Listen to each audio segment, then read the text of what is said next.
E aí, pessoal, tudo bem com vocês? Bem-vindos à nossa aula de hoje. Bom, resolvi fazer um pouco diferente, né? A nossa aula de hoje, né? Gravei a tela aqui para ver se o áudio sai melhor, né? Senão, eu vou preferir utilizar esse novo instrumento, né? Que é o Google Meet, onde a gente fazia as nossas aulas de dúvidas. Bom, então, começando hoje, né? A apostila 3, capítulo 10, que é instrumentos óticos. Eu falei um pouco desses instrumentos na aula passada, na aula passada não, acho que na retrasada, onde eu falei de lentes, certo? Onde eu dei exemplos de algumas aplicações de instrumentos e etc. A gente vai ver aqui agora. Então, vamos lá. Vou usar o marca-texto para grifar as partes mais importantes que eu acho que vão ajudar vocês, beleza? Então, vamos lá. Então, os instrumentos óticos, eles podem ser classificados como instrumentos de observação e projeção, certo? Então, os instrumentos de observação geram imagens virtuais que só podem ser observadas através deles. Os instrumentos de projeção permitem a visualização da imagem, neste caso, real, e todos que observam a tela de projeção. Beleza, então os instrumentos óticos, eles são aqueles lá que a gente consegue ver ou utiliza em algum equipamento, né, que tem base em alguma lente, etc. No caso aqui, o primeiro exemplo mais clássico, né, que a gente tem é a lupa, certo? A lupa ou lente de aumento. Então, o que a gente viu? Essa aqui, né, é um esquema representativo de uma lupa. O que ela faz? Aqui a gente tem o nosso objeto O, certo? Então, ele vai fazer aqui, nosso observador, né, o olho aqui representado, o que ele vai fazer? Traçando, né, a trajetória dos raios de luz, certo? A gente vê que vai formar uma imagem sempre maior, né? O objetivo da lupa é ampliar, né, o que a gente está conseguindo enxergar lá, né? Pega uma lupa, aumenta próximo geralmente para leitura, ou pessoas usam isso, ou para outra finalidade, certo? É, o objetivo da lupa, né, através de uma lente convergente, certo? Que é onde está representado aqui, né? Porque a seta está para cima, saindo, certo? Através de uma lente convergente, o objetivo dela é ampliar o objeto que a gente está vendo. No caso, ali a representação, as palavras, certo? Uma atenção é que, geralmente, se vocês já tiveram visto alguma lupa, né, na vida de vocês, vocês percebem que perto, né, do centro, a imagem é um pouco mais nítida do que na borda. Isso é por conta da lei de Gauss também, certo? Porque onde os raios vão se convergir mais é na parte central, certo? Eu, quando era criança, pegava a lupa às vezes e fazia algumas coisas, tipo, pegar um papel normal, né, papel sulfite ou um papel mais molinho, certo? E usava a lente para ver apontava para o sol e você consegue ver os raios de luz convergindo certinho assim em determinado ponto, certo? Mas tem que ser nesse mesmo ponto, né, que é onde os raios vão se concentrar mais e aí a gente consegue ver a imagem um pouco melhor, perfeito? Então, basicamente isso. Bom, então, como a gente viu também na aula passada, a gente tem a associação de lentes justapostas, certo? Então, para darmos prosseguimento aos nossos estudos sobre instrumentos ópticos, é muito importante estudarmos o conceito de justaposição de lentes. Duas lentes estão associadas à justaposição quando possuem o mesmo eixo óptico principal. Lentes coaxiais, a distância entre elas é nula. Então, aqui, né, são lentes justapostas, certo? Temos duas lentes biconvexas, uma lente biconvexa e outra bicôncava, uma lente plana convexa e uma bicôncava, certo? Então, a gente pode fazer uma associação, a justaposição de lentes de várias maneiras, perfeito? A gente viu até um exercício, né, quando a gente falou de lentes, que a gente podia, um exercício que tinha duas lentes, certo? E a gente poderia associar ela a uma só, certo? E usava isso? A vergência, que a gente viu aqui, né, nesse capítulo aqui também tá trazendo isso. Então, ele fala, se duas lentes são associadas, possuem divergência, né? V1 e V2. V1 da primeira lente e V2 da segunda lente, certo?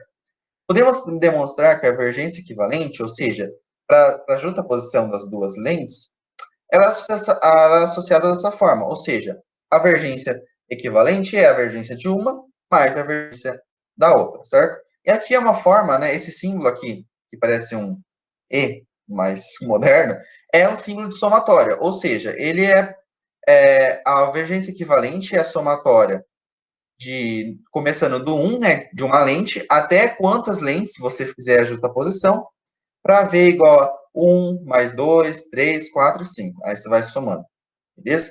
E a fórmula da divergência, lembra, é 1 sobre o foco, perfeito? Então, a divergência equivalente, né, eu posso achar o foco equivalente. Nada mais é se eu fizer 1 dividido pelo foco equivalente. Ou seja, 1 é a somatória de 1 dividido por F1, mais 1 dividido por F2, mais 1 dividido por F3, e assim por diante, certo? Quando eu tenho uma associação e eu quero saber o foco para fazer o exercício o mais simplificado possível, certo? Ao invés de fazer para 2, 3, 4, 5 lentes, eu faço para uma lente só, beleza? Que nem aqui, ó, a divergência de uma lente, né? O V é igual a 1 sobre F, perfeito? Aqui está mostrando duas lentes convergentes, certo? Quando entra paralelo, bate no foco. Da mesma forma aqui, certo? Então, aqui tem V1 dividido por F1, V1 é igual a 1 dividido por F1, V2 igual a 1 dividido por F2, certo? Neste caso, a gente viu que se o F de 2, né, nessa lente aqui, no caso, a distância é maior do que o F1, certo? Então, a vergência dele vai ser menor do que a vergência de 2, né, V2, vai ser menor do que V1, certo? Porque justamente como o V é 1 sobre F, então vamos supor, por exemplo, assim, que a distância de F1 seja 2, certo? E a distância de F2 seja 5. Então, 5 maior que 2, perfeito? Só quando eu vou fazer a divisão 1 dividido por 2, dá 0,5, certo? E 1 dividido por 5 dá 0,2. Então, quer dizer que 0,5 maior que 0,2. Portanto, a vergência da minha V1 é maior que da minha V2. Beleza? Então, em lentes convergentes, nesse caso aqui, a vergência é sempre positiva. Em lentes divergentes, a vergência é negativa. E a unidade de divergência, como eu mostrei para vocês, ela é metro a menos 1, certo? Por quê? Porque o foco a gente geralmente mede em metros, centímetros, etc. E como está 1 dividido por isso, quando vai passar para cima, certo? Eu tenho que levar o expoente a menos 1, perfeito? Que a gente viu na nossa aula de revisão de exponenciação, etc. E essa unidade de divergência é a nossa conhecida como grau, beleza? Bom, então vamos aplicar um exercício aqui. Ele está resolvido, mas vamos fazer junto de novo, para fixar. Duas lentes delgadas, uma convergente e outra divergente, com distâncias focais respectivamente iguais a 1 metro e menos 2 metros, encontram-se opostas. Um objeto é colocado a 3 metros das lentes, a 3 metros de distância das lentes, certo? Qual a distância entre a imagem e o sistema das lentes? Bom, esse exercício aqui é muito parecido com o que eu fiz lá, certo? Então, a gente vai colocar os dados, né? Então, o foco da lente convergente é 1 metro e o foco da divergente é menos 2 metros. E o P, que é a distância, né, do objeto até a lente, é 3 metros. Bom, então, o que a gente vai fazer? Achar o foco equivalente, né, das duas lentes. Bom, então tá aqui. O foco equivalente, 1 dividido por foco equivalente, é 1 dividido por foco da lente convergente, mais 1 dividido pelo foco da lente divergente. Então, substituindo aqui 1, e aqui como é positivo e o 2 é negativo, então fica menos 2, achando que 1 dividido por foco equivalente é 1 dividido por 2. Fazendo a regrinha de multiplicar em cruz, certo? A gente acha que o foco equivalente é 2 metros. Beleza. Então, como o foco é positivo, a associação, ela possui, a associação das lentes, ela é uma lente convergente, certo? Vocês viram que uma lente divergente com uma lente convergente deu uma lente convergente. Por quê? Porque o foco ficou positivo, como assim no nosso exercício lá. Então, se a gente aplicar a lei de Gauss, né? Como a gente tem que achar a P', a gente fica aqui 1 dividido por F é igual a 1 dividido por P, mais 1 dividido por P'. Fazendo as recombinações matemáticas aqui, certo? A gente acha que o P', né, que é a distância da minha imagem até a minha lente, equivalente, certo? Ela é de 6 metros. Beleza? Perfeito. Bom, outro instrumento, eu não estou conseguindo só grifar aqui, não sei porquê. Mas outro instrumento muito utilizado, né, na área quando a gente vai falar de lentes, né, é o microscópio, como a gente pode ver aqui embaixo. Então, o microscópio é utilizado para observação de objetos próximos de pequenas dimensões, certo? Aqui é um microscópio mais simples, né? Tem uns muito mais avançados que esse, mas só para compreensão, certo? É constituído por duas lentes convergentes associadas coaxialmente ao longo de um tubo cujo interior é negro. Uma lente é denominada objetiva e a outra é ocular. Então, o microscópio é a associação de duas lentes convergentes. Uma é chamada de objetiva e a outra de ocular. Beleza? A lente que fica mais próxima do olho é a ocular, né? O nome meio que já diz, enquanto a outra é mais objetiva, né? É mais próxima do objeto. Por isso, objetiva, ocular, perto do olho. Enfim. Vale a pena observar que apesar de nos referirmos a lentes oculares e objetivas como sendo lentes únicas, na verdade, elas possuem um conjunto de 4 a 5 lentes. Sim, é como se fosse na câmera fotográfica, a gente vai ver nos outros equipamentos ali, a gente fala que só tem duas lentes, mas pode ser que seja uma sucessão de mais lentes, né, aqui de 4, 5 lentes, mas a gente considera só essas duas que são meio que as principais, entendeu? Para não ter que ter tanto nome assim de lente, a gente fala que só tem a objetiva e a ocular, beleza? Então aqui está uma esqueminha de um microscópio, certo? Então o que a gente vê aqui, ó, tem uma lente objetiva e a lente ocular, e as duas lentes são convergentes, perfeito? Então o primeiro vai fazer o quê? Aqui está o nosso objeto, certo? Esse objeto vai em relação à primeira lente, que é a objetiva, certo? Porque a objeto está aqui embaixo, certo? Como a ocular está perto do olho e a objetiva está perto do objeto, primeiro ele vai passar pela objetiva e depois vai passar pela ocular, certo? Até chegar nos nossos olhos. Perfeito. Então vamos lá.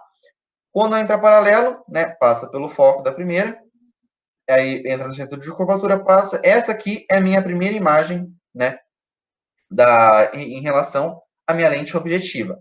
Essa aqui vai passar sendo agora o meu objeto da minha lente ocular. Perfeito? Se vocês forem ver, já é maior que o objeto em si, certo? Mas como a gente quer ampliar mais, a gente precisa de mais uma associação de lente. Então, a lente ocular, se a gente fizer as mesmas trajetórias, a gente obtém uma imagem aqui e 2, certo? Em relação à lente ocular. Então, se vocês forem ver, ela é muito maior em relação ao meu objeto. E esse é o comportamento do microscópio, perfeito? Aqui a gente tem uma fórmula, né, que é a mesma fórmula do aumento. Se eu quero saber o aumento linear, no caso, ou aqui a gente chama de aumento linear transversal, a gente pega o I1, que é o tamanho da minha imagem I1, e divide pelo tamanho do objeto original. Esse aqui em relação à lente objetiva, certo? Se eu quiser saber o aumento linear em relação à ocular, né, que é a segunda lente, eu pego o tamanho da imagem em 2, divido pelo tamanho da minha imagem em 1. Ah, mas por que não é o O? Porque a imagem produzida pela lente ocular, né, a minha segunda lente, o objeto dela é a imagem justamente da primeira, certo? Então, tem que guardar isso o seguinte, eu tenho um objeto. A primeira lente minha que eu vou fazer lá é a objetiva, certo? Então, a objetiva vai dar uma imagem, I1. Essa imagem I1 vai ser o novo objeto da minha lente ocular, certo? E a imagem da minha lente ocular vai ser I2, perfeito? E aqui, o aumento linear transversal do microscópio no total, né, microscópio A, é a multiplicação do aumento do linear transversal da lente objetiva, multiplicado pelo aumento linear transversal da minha lente ocular. Beleza? Então, se a gente só substituir aqui a equação, vai ficar I1 dividido por O, vezes 2 dividido por I1, I1 dividido por O, vezes 2 dividido por I1. A gente pode, como está em cima, multiplicando por I1, embaixo dividido por I1, cancela, cancela. Então, de fato, o aumento é I2 dividido por O, certo? O aumento total, né, em vez de substituir por essa fórmula aqui é a mesma que essa aqui em azul. Então, o aumento linear do meu microscópio nada mais é do que a minha imagem final, certo? O I2, dividido pelo meu objeto original, beleza? Igual que a gente estava acostumado a fazer lá, tanto para as lentes esféricas, não esféricas, os espelhos, etc. Bom, outro instrumento, né, é a luneta astronômica. Tem por finalidade a observação de objetos distantes, como os corpos celestes. semelhante à construção do microscópio, certo? O objetivo dela também é ampliar, né, o campo de visão nosso. E também é constituída por duas lentes, né? Tem uma lente aqui e uma outra lente aqui. Eu acho que é isso. Em um tubo de interior também, interior negro. As lentes são determinadas objetivas e ocular, da mesma forma. E aqui está a representação de uma luneta astronômica, certo? Aqui só a diferença, né, é que a lente objetiva de grande distância focal recebe a luz do objeto distantes, né? O objeto vai estar lá longe, né? A gente quer enxergar objetos que estão no horizonte, né? No caso, no espaço, no céu, como vocês queiram chamar. E ela é disposta dessa forma aqui, certo? Então, aqui, primeiro está a objetiva e aqui está a ocular, certo? Então, primeiro de tudo, o objeto vai estar lá longe. Os sais chegam nele, passam pela objetiva, certo? Produz essa imagem aqui, perfeito? Produzindo essa imagem pequenininha aqui, passa pela lente ocular e produz essa imagem aqui 2. A gente consegue enxergar essa imagem em 2, né, de um tamanho bom, teoricamente, maior do que estava imagens do infinito, certo? Então, a diferença entre essa e essa é que aqui a gente tem um objeto fixo, certo? No microscópio a gente quer ver alguma coisa pequenininha, certo? Que está lá parada. Na luneta a gente quer enxergar uma região do espaço ou alguns corpos celestial, enfim, que está lá longe, bem distante, né? Objeto bem distante. Por isso que ele coloca assim, PO infinito, esse símbolo aqui deitado de infinito. Beleza? Mas o funcionamento é o mesmo. Se vocês forem ver, a imagem produzida, ela também é maior, né? Para a gente conseguir enxergar. Aqui também, né, ele fala, né, a luneta fornece ao observar um aumento do ângulo visual. O aumento angular nominal é A, né, que é o foco da objetiva, da lente objetiva, o foco da lente objetiva aqui, dividido pelo foco da lente ocular. Acho que essa é a fórmula mais diferente, certo? Então, nesse caso, quando a gente quer saber o aumento, a gente vai ver em relação ao foco das duas lentes, beleza? E lembrando que também são duas lentes convergentes. Bom, pulando aqui, próximo equipamento é uma máquina fotográfica, né? Acho que todo mundo já viu pelo menos alguma vez, tirou alguma foto, enfim. Hoje em dia a gente tem máquinas um pouco mais avançadas, né? Que quem quer ser, sei lá, um fenômeno da internet, não sei, ou utiliza para fotos com os amigos aquela Polaroid que é cara, mas enfim, é uma máquina bem legal também. Tem o mesmo princípio. Então, a máquina fotográfica ou câmera fotográfica é constituída basicamente de uma lente escura, no qual na entrada de luz não existe simplesmente um pequeno furo, mas sim uma lente, denominada objetiva. E no fundo da câmera, um filme fotossensível que irá registrar as imagens. A lente objetiva de uma máquina fotográfica é uma lente convergente que conjuga de um objeto uma imagem real e invertida, certo? Então, a gente vê uma imagem invertida e depois com o auxílio da lente, ela vai inverter essa imagem aqui, certo? Então, aqui está a máquina fotográfica, então o que é? A imagem formada deverá recair sobre o filme, né? Que a gente possa ver, né, uma fotografia mais nítida. Essa aqui, né, como filme fotográfico, né, que a gente vê, isso aqui acho que é referente mais às câmeras antigas, né, que a gente tinha que ir lá para revelar a foto, etc. Hoje em dia, basta a gente colocar um cartão de memória, né, as mais modernas, e passar para o computador já está pronto, certo? Já inverte sozinho.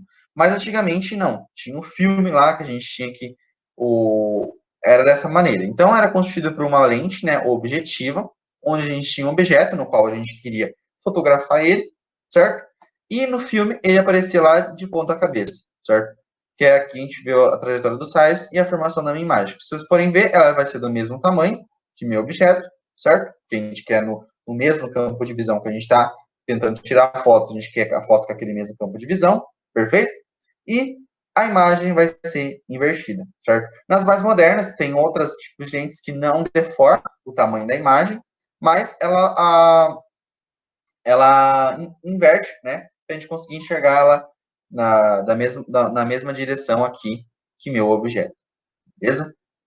Então, uma máquina fotográfica, ela tem o mesmo princípio das outras, né? a gente consegue calcular a distância do meu objeto, a distância focal, pela lei de Gauss aqui, que é 1 dividido por F, mais 1 sobre P, mais 1 igual a 1 sobre P, mais 1 sobre I, certo? Porque essa equação a gente está já cansado de ver essa equação de Gauss aqui. Então, observação. Em uma máquina fotográfica, a lente objetiva, em geral, é a lente resultante de uma oscilação de lentes. Da associação de lentes, perdão. Sim, como eu falei que na máquina fotográfica, né, tem várias lentes juntas, né? Mas a gente considera uma lente só, que é, como eu falei no início da aula, né? A gente pega a associação de lentes e coloca numa lente só. Esse tipo de instrumento óptico possui um dispositivo que regula a quantidade de luz incidente, o diafragma, que tem um flash, né? Que nesse dispositivo a gente consegue, fora também a associação da lente, tem um instrumento óptico, né? Que regula a quantidade de luz que a gente quer que incida na hora de tirar a foto, beleza? Outro equipamento é o retroprojetor, né? O projetor de transferência, retroprojetor ou projetor de filmes ou slide, possui uma lente que conjuga do objeto uma imagem real, invertida e ampliada.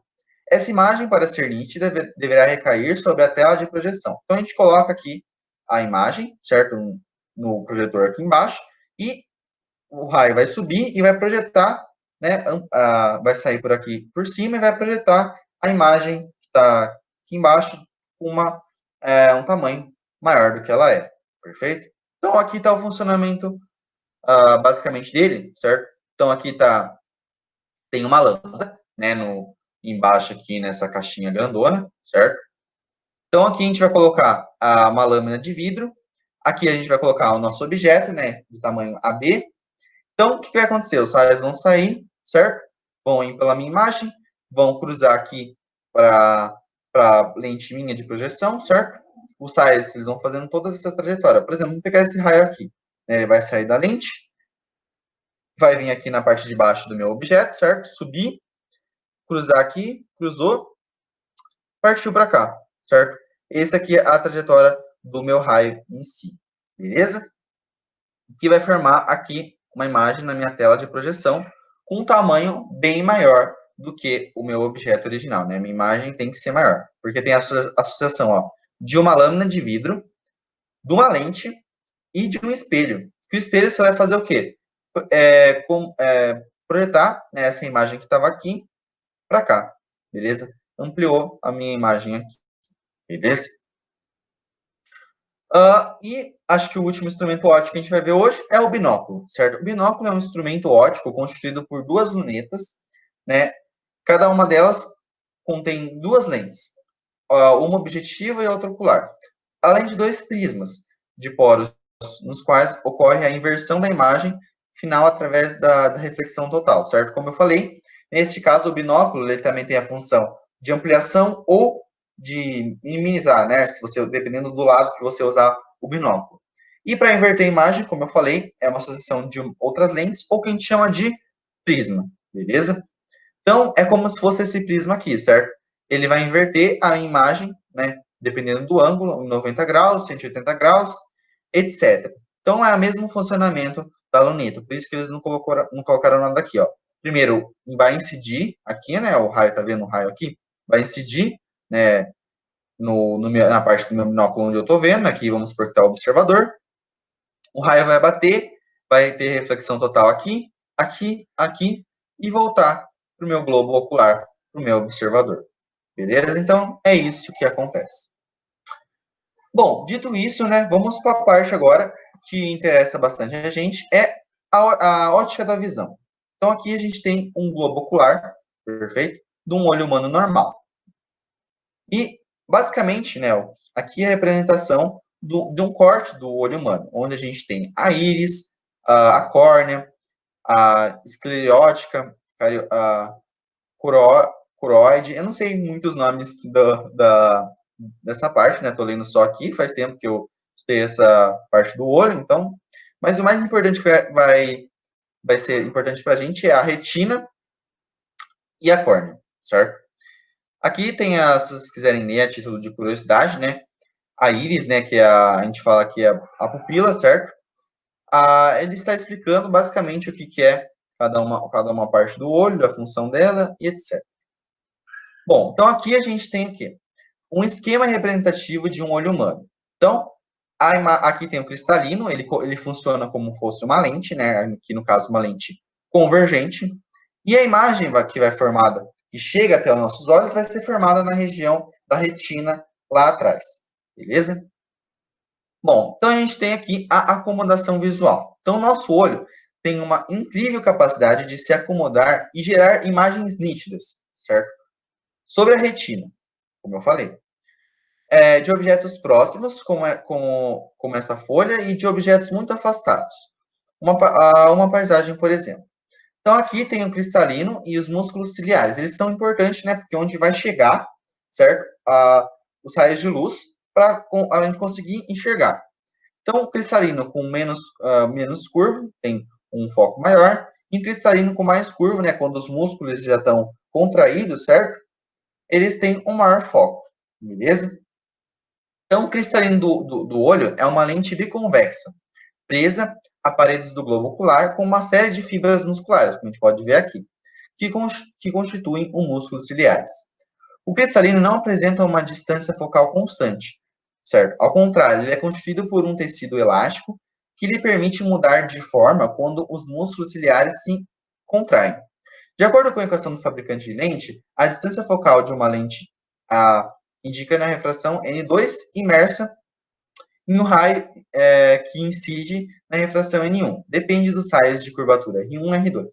Bom, então aqui, essa fórmula, vocês foram apresentados já para ela, né? Ela é a fórmula dos fabricantes de lentes, certo? Onde a gente vê que pela distância focal é o N2 dividido por N1, né? Que o quê? Ele fala exatamente aqui. A distância focal de uma lente de, perdão, de uma lente de índice de refração N2, né?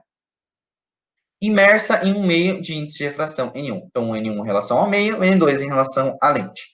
E aqui os raios de curvatura, R1 e R2.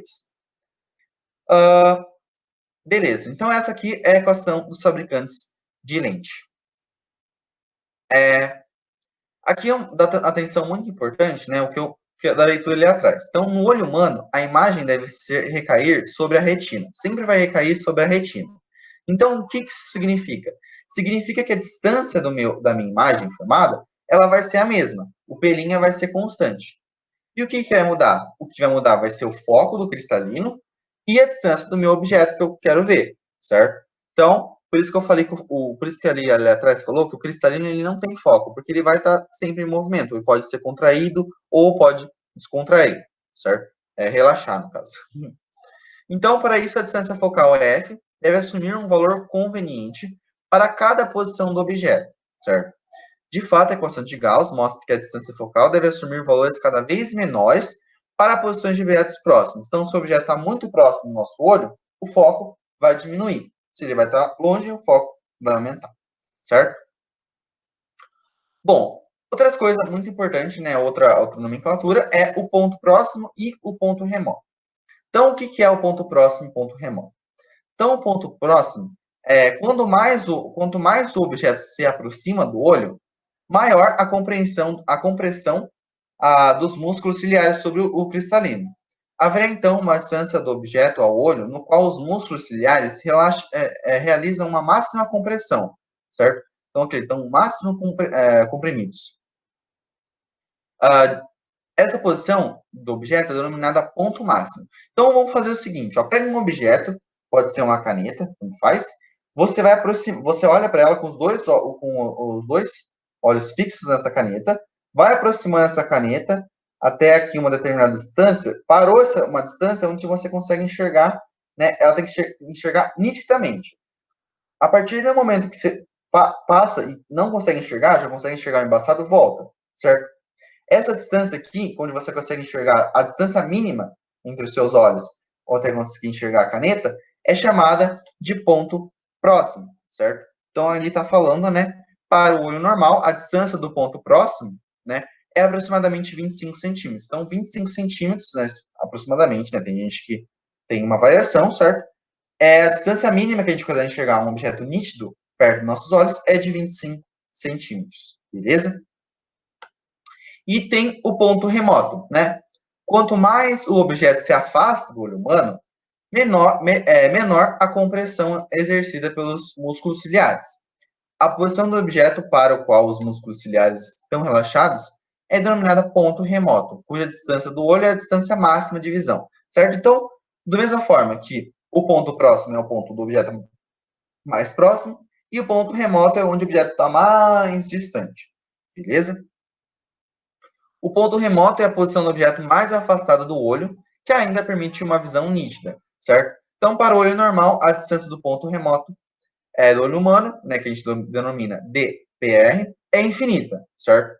Uma pessoa com visão normal enxerga uma paisagem, por exemplo, nitidamente como se fosse uma bela fotografia, né? Geralmente, hoje em dia, é muito difícil você encontrar um olho 100%, vamos falar normal, né? Porque a gente está a par de tantas tecnologias, celular, computador, né? Ainda mais nessa época, então acaba destruindo um pouco a nossa visão, vamos falar assim, certo? A parte da formação de imagem. E então, mas se não tivesse com isso, o ponto remoto, né, como a gente está falando ali, a gente poderia ver as distâncias infinitas, a gente conseguiria ver uma imagem nítida. Assim, acho que não infinita, mas no máximo que a gente conseguir enxergar de algum lugar, a gente conseguiria ver nitidamente sem o auxílio de nenhum equipamento, como os casos óculos ou uma lente, etc. O óculos é uma lente, né? Mas lente de contato. Bom, então aqui tem a zona de acomodação. Zona de acomodação é a região no qual, do ponto próximo ao ponto remoto. Veja a figura. Então aqui está o nosso olho, a distância é entre mais ou menos 25 centímetros, né? É o ponto próximo. E a distância entre o ponto próximo e o ponto remoto é chamada de zona de acomodação. Beleza? Então aqui tem mais um exercício, ele fala, uma pessoa consegue enxergar nitidamente objetos situados entre 0,5 metros e 4 metros dos seus olhos. Determine a amplitude de acomodação visual, que é essa aqui, a zona de acomodação. Então, a resolução. Vamos denominar V1 a vergência do olho para o objeto no ponto remoto, né? Então, primeiramente, P1 é o ponto remoto.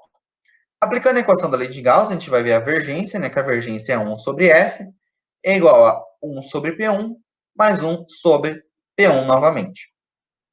Certo? Então, a gente vê aqui V1 vai ser 1 sobre PR, né, que é a distância do olho até o meu ponto remoto, mais 1 sobre P1. Perfeito? Então, agora, e deixamos essa equação de lado, a equação de divergência para 1.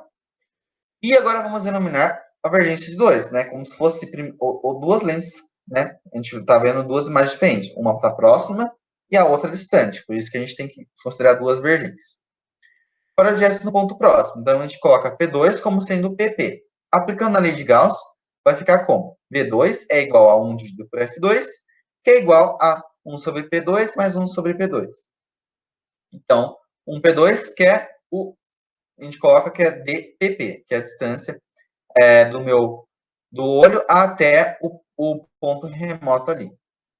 Então, só que aqui, perdão, gente, eu li errado. Um é P1 e o outro é P1', né? Que um é a distância do meu objeto, certo? E o P1' é da minha imagem. Da mesma forma aqui, do meu objeto e aqui da minha imagem.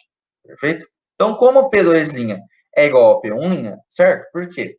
Porque eu quero enxergar o mesmo objeto, certo? Ela fala ali que uma pessoa consegue enxergar nitidamente objetos situados entre 0,5 e 4 metros, certo? Então, se ela consegue enxergar o objeto entre essa região, certo? Que está falando, então a gente tem que considerar que esse P1' e P2' está no mesmo ponto, certo? Já que a gente está vendo o mesmo objeto, ou objetos em si. Temos que a amplitude de acomodação, A, dada por A, é igual à diferença entre as duas vergências, certo? Então, menos V1 menos o V2. Então, se a gente substituir as fórmulas aqui, o V1 é o V2, né? Que é o 1 dividido pelo PP, mais 1 dividido por P2.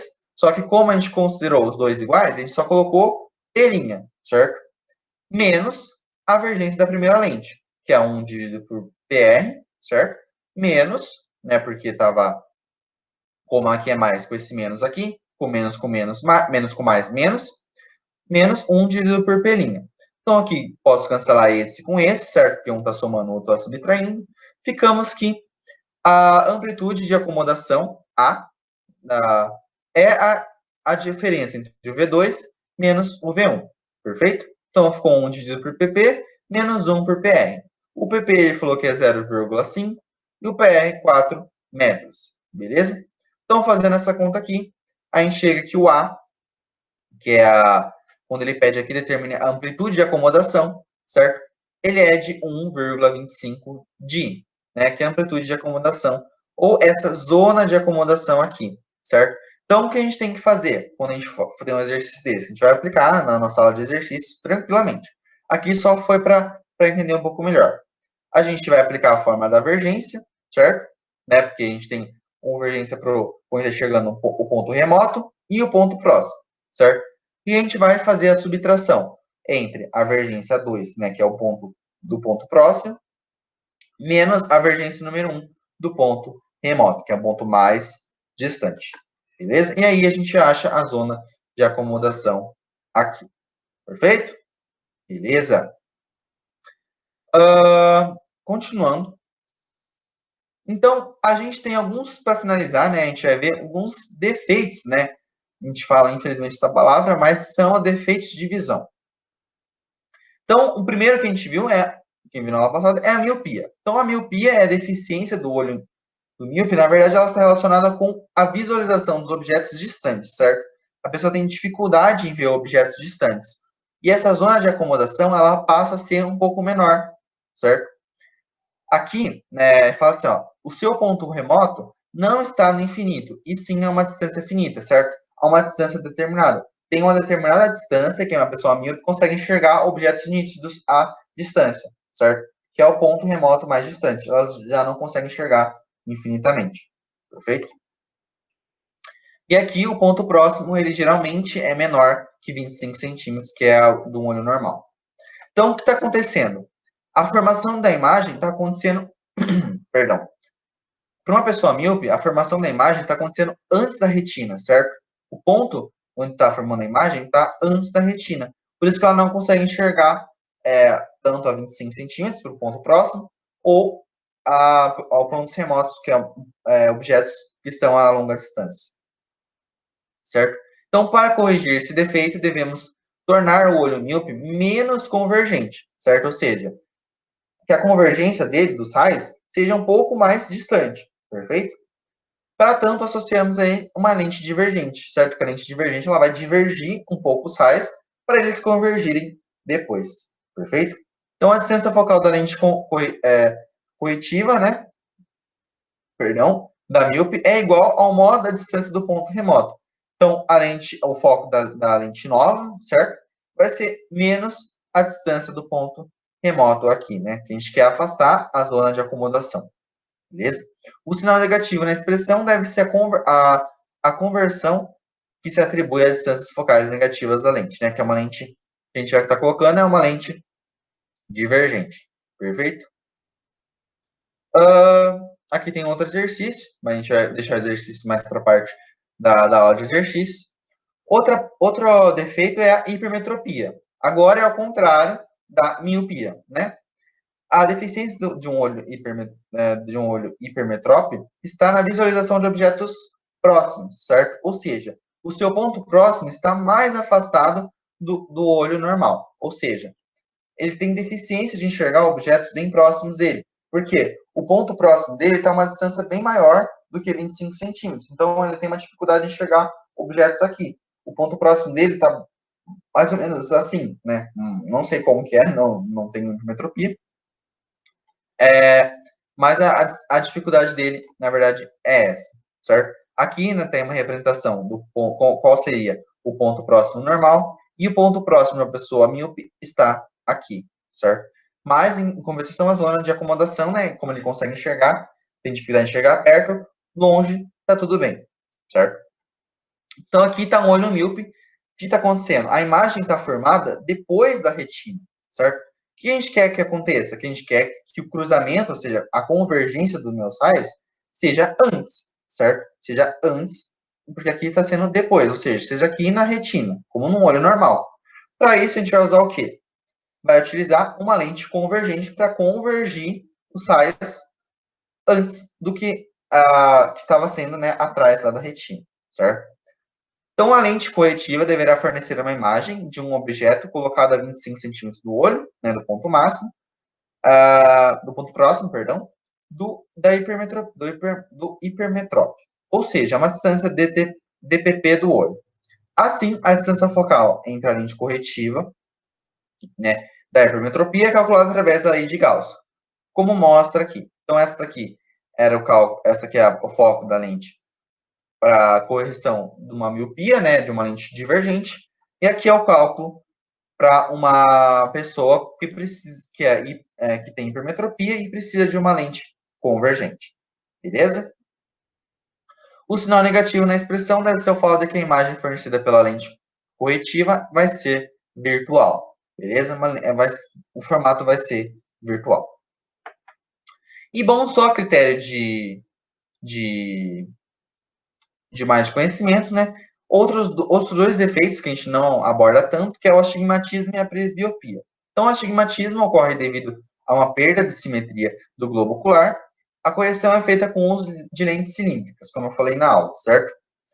E a presbiopia é nada mais do que aquela vista cansada, que é o defeito da visão devido à perda de flexibilidade dos músculos ciliares. Lembra, o músculo, eles se relaxam ou eles se contraem, dependendo do objeto que a gente quer enxergar ou de quanto ele está forçando nossa vista, certo? E nada mais é do que aquela vista cansada. E a correção é feita da mesma maneira que a hipermetropia, ou seja, a gente coloca a sucessão de lentes convergentes. Beleza? Aqui tem um texto, título de curiosidade, explicando um pouquinho melhor do que é a presbiopia. Bom, galera, então essa foi a nossa aula de hoje. Espero que vocês tenham gostado desse formato novo aqui que eu trouxe, porque na verdade essa aula a gente meio que já tinha visto, né, na aula de lentes. Aqui só foi mais para relembrar, beleza? Então, espero que vocês tenham gostado da aula de hoje. Qualquer dúvida pode me chamar e até a próxima. Valeu!